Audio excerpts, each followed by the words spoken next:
Iran ও ইসরায়েলের সংঘাত শেষ না হতেই আবারও মিসাইলের গর্জনে উত্তপ্ত মধ্যপ্রাচ্য। ইরান সমর্থিত ইয়েমেনের হুথি বিদ্রোহীদের রুখতে দেশটিতে বোমা হামলা চালিয়েছিল ইসরায়েল। এর রেশ কাটতে না কাটতেই পাল্টা হামলা চালালো হুথি। ইয়েমেনের সরকারি টেলিভিশন চ্যানেল আল মাসিরাহে সম্প্রচারিত এক বক্তব্যে এই তথ্য জানিয়েছেন হুথি মুখপাত্র ইয়াহিয়া সারি। এমনকি ইসরায়েলের চালানো হামলা প্রতিহত করার দাবিও জানান তিনি। সোমবার হুথি মুখপাত্র ইয়াহিয়া সারি বলেন, ইসরায়েলের একটি বিমান হামলা সফলভাবে প্রতিহত করেছে ইয়েমেনি বিমান প্রতিরক্ষা বাহিনী। এই হামলা ইয়েমেনের বিভিন্ন এলাকায় লক্ষ্য করে চালানো হয়েছিল। সারি আরও জানান, দেশীয় প্রযুক্তিতে তৈরি ভূমি থেকে আকাশে নিক্ষেপণযোগ্য ক্ষেপণাস্ত্র ব্যবস্থা ব্যবহার করে এই হামলা প্রতিহত করা হয়েছে। ইয়েমেনের প্রতিরক্ষা ব্যবস্থার ভয়ে ইসরায়েলি যুদ্ধ বিমানগুলো কোনো হামলা না চালিয়েই পালিয়ে যেতে বাধ্য হয়েছে বলেও দাবি করেছেন তিনি।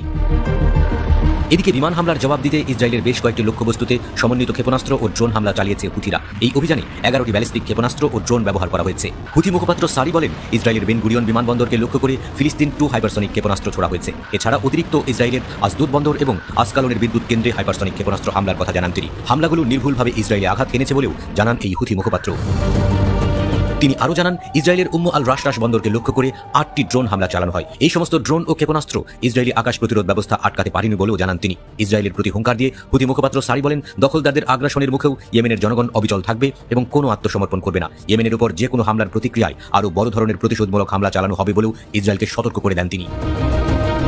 ফিলিস্তিনের নিপীড়িত মানুষের সমর্থনে ইসরায়েলে এই অভিযান চালানো হয়েছে বলেও জানান সারি। তিনি বলেন, আমরা গাজার নিপীড়িত জনগণের প্রতি সমর্থন জানিয়ে আমাদের দায়িত্ব পালন করে যাব। গাজায় ইসরায়েলি আগ্রাসন শেষ না হওয়া পর্যন্ত এবং অবরোধ তুলে না নেওয়া পর্যন্ত ইসরায়েলকে দাঁত ভাঙা জবাব দেওয়া হবে বলেও হুঁশিয়ারি দেন তিনি। 2023 সালের অক্টোবরে হামাসের বিরুদ্ধে গাজা ভূখণ্ডে যুদ্ধ শুরু করে ইসরায়েলি বাহিনী। এরপর থেকেই বিশ্বের অন্যতম ব্যস্ত বাণিজ্যিক রুট লোহিত সাগরে চলাচলকারী বাণিজ্যিক জাহাজগুলোকে লক্ষ্য করে হামলা শুরু করে হুথিরা। 2023 সালের নভেম্বর থেকে 2025 সালের জানুয়ারি পর্যন্ত লোহিত সাগরে শতাধিক বাণিজ্যিক জাহাজে হামলা চালিয়েছে তারা। তাদের হামলায় এ পর্যন্ত 2টি জাহাজ ডুবেছে এবং নিহত হয়েছেন 4 জন ক্রু।